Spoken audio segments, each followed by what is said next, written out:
সত্যি মেয়েদের ধৈর্য শক্তি না অনেকটাই হয়। কেন বলো তো, আমি অনেক কিছু সহ্য করেছি আর অনেক প্রবলেম ফেস করতে হয়েছে, আর অনেক প্রবলেম ফেস করেছি বলে এই দিনটা আমার এসেছে। তো এই দিনটা আমি ভাবছি ঠাকুরকে অনেকই বিশ্বাস করতাম, ভরসা করতাম, ঠাকুরের দিকে তাকিয়ে বলতাম যে ঠাকুর আমাকে সহ্য শক্তি দাও, যেন সব কিছু আমি ভালোভাবে সহ্য করতে পারি আর ভালোভাবে থাকতে পারি। এই করে আমার আজকে এই দিনটা এসেছে, আমি খুবই খুশি। আর ঠাকুরের কাছে আমার অনেক বিশ্বাস আছে যে ঠাকুর আমার সাথে আছে ও পাশে আছে, রাধা মাধব আমার পাশে আছে, মা লক্ষ্মীও আছে। আমি খুবই ভালোবাসি ঠাকুরকে। তো ব্লগটি এখান থেকেই শুরু করছি, তোমরা সাথে থাকো। আর রিয়ার এই ছোট্ট সংসারে তোমাদের অনেক অনেক ওয়েলকাম ও ভালোবাসা। Good morning. তো সকালে উঠে পড়েছি, 7টার সময় উঠেছি, আজকে ছিল রবিবার। তো সকাল থেকেই ব্লগটি শুরু করেছি, তোমরা সাথে থাকো।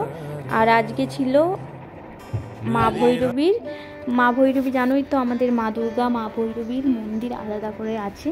তো ওখানে আরাধ্যার বাবা একটু আরাধ্যার জন্য মানসিক করেছিল, তো ওটাই আজকে দেব। আর বামুন ঠাকুর আসবে পুজো করতে, ওই জন্য সকালই উঠে পড়েছি। উঠে আমি ফ্রেশ হয়ে আগে ঠাকুর ঘরে আলপনা দিয়ে এসেছি ও তুলসী তলায় আলপনা দিয়েছি। আর এদিকে বামুন ঠাকুর চলে এসছে। আমাদের এখানে বাবা বুড়ো আছে, ও তুলসী তলায় এখানে পুজো করবে সবার আগে, দিয়ে মা ভৈরবীর কাছে যাবে পুজো করতে।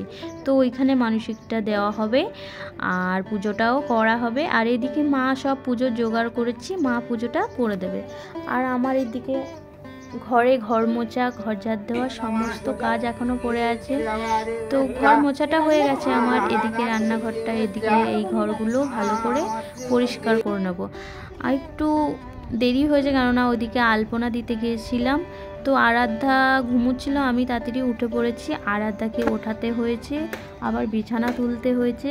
আরাধ্যাকে কমপ্লেন করে দিয়েছি, আরাধ্যা বসে বসে খেয়েছে। তো আরাধ্যাকে রেডি করে দিয়েছি, ও ঠাকুর ঘরে গেছে। আর আজকে সকালটা দেখো কতটা কিউট। আজকের ওয়েদারটা খুবই ভালো আর খুব গরম, সকাল থেকে এতটাই পরিমাণে রোদ উঠেছে বলবো কি তোমাদেরকে, এতটা রোদ উঠেছে। আর এদিকে দেখো আলপনাটা দিয়েছি, কেমন হয়েছে একটু কমেন্টস করে জানিও। আর আরাধ্যা ঠাম্মা চলে এসছে, বামুন ঠাকুরও চলে এসছে। এবার পুজোটা আমাদের স্টার্ট করবে। তো সাথে দেখো, ভিডিওটি স্কিপ করো না, আশা করি তোমাদের ভালো লাগবে।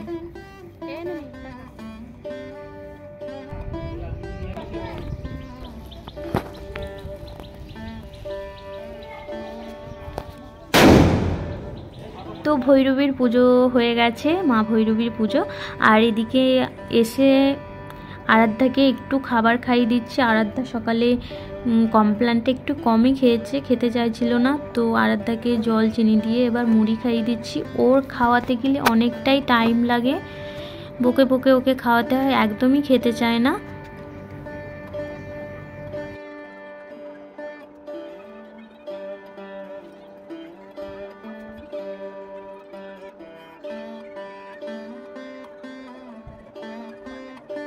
আর এদিকে আমার খাওয়ানো প্রায় হয়ে গেছে। এবার আমি রান্না কি করতে হবে, মাই রান্নাটা করে, তো মাকে সব কেটে বেটে দিতে হবে, মা রান্নাটা করে দেবে। তো এদিকে চিংড়ি মাছ পরিষ্কার করে ধুয়ে নিয়েছি দেখো। আর আজকে রান্না হবে পটল চিংড়ি। তো পটলগুলো কেটে নেব। আর জানোই তো আমাদের লাস্ট পর্যায়ে আলু, তো ছোট আলু ছিল, তো আলুগুলো কাটতে অনেকটাই টাইম লাগছিল। আর আলুগুলো সিদ্ধ হবে না, উনুনে অনেকক্ষণ লাগবে সিদ্ধ হতে, ওই জন্য আমি প্রেসারেই দেব আলুগুলোকে কেটে। তো তাড়াতাড়ি আমাদের রান্নাটাও হয়ে যাবে আর সিদ্ধ আলুটা ভালো হবে। তো আমি সব সবজি কেটে নেব। আর কলমি শাক ছিল ফ্রিজে, সেটাও রান্না হবে। আর এদিকে ঠাকুরের পুজো হয়ে গেছে। আর এইদিকে মাংসগুলো সব কেটে পরিষ্কার করে বাবা দেখছিল যে কতটা হবে প্রসাদটা। তো ওদিকে আরাধ্যার মামা বাড়িতেই অল্প একটু মানে প্রসাদ পাঠিয়ে দিয়েছি। আর এদিকে আলুগুলো আমি সিটি দিতে দিয়ে দেবো।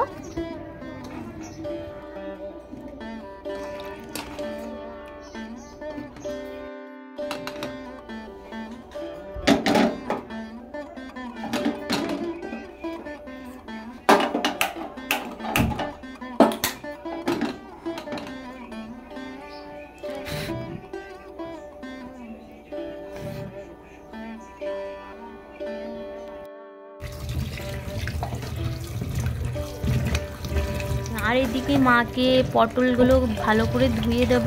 মা ওদিকে উনুনে রান্না করে নেবে, আর এদিকে মশলাগুলো আদা রসুন পেঁয়াজ আর একটা টমেটো লঙ্কা ওইসব দিয়ে আমি পেস্ট করে নেবো মিক্সিতে। আজকে একটু লেটই হয়ে গেছে বলতে গেলে, কেননা পুজো হয়েছে, অনেক কাজবাজি ছিল ঘরের, তো একটু দেরি হয়েছে। ওই জন্য আমি তাড়াতাড়ি করেই মাকে রেডি করে দিচ্ছি, মা ওদিকে রান্নাটা করে নেবে। আর আরাধ্যা দেখো এদিকে ডার্ক ফ্যান্টাসি চকলেট খাচ্ছিল, তো আমাকে একটা দিল, মা খাবে, তো সেটাই তোমাদের সাথে শেয়ার করলাম। আর এদিকে মিক্সিতে মশলাটা আমি করে নিই, চলো। আর এদিকে আরাধ্যার বাবা কিছু জামা প্যান্ট ছিল, তো ওটা ভিজিয়ে দিয়েছিল। এবার আমি আরাধ্যা আর আরাধ্যার বাবার বা আমার কিছু জামা প্যান্ট ছিল, ওগুলো আমি ভালো করে কেচে, এবার আরাধ্যার বাবা বললো আমি মিলে দেবো, তুমি কেচে দাও, তো আমি কাচছিলাম সেটাই।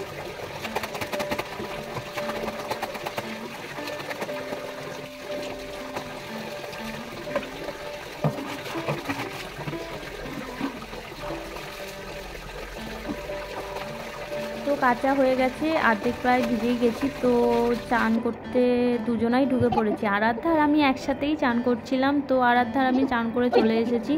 এবার আমি ঘরে পুজোটা করে নেবো। তো আমার ঘরে এখনও পুজোটা হয়নি, কেননা আরাধ্যা একটু লেটে উঠেছে ঘুম থেকে, তো ওই জন্য বিছানা তুলতে গিয়ে আমি পুজোটা আর করা হয়নি কাজ করে, তো পুজোটা করে নেব। আর এদিকে রান্না বান্নাও হয়ে গেছে, দেখো পটল চিংড়ি রান্না হয়ে গেছে, আর এদিকে শাক ভাজা হয়েছে, আর আলু সেদ্ধ তো সাথে আছেই, আর ভাত আছে। তো ভিডিওটি ভালো লাগলে প্লিজ সাবস্ক্রাইব করে দিও, আর লাইক শেয়ার কমেন্ট করতে ভুলো না। বাই, নেক্সট ব্লগে আবার দেখা হবে।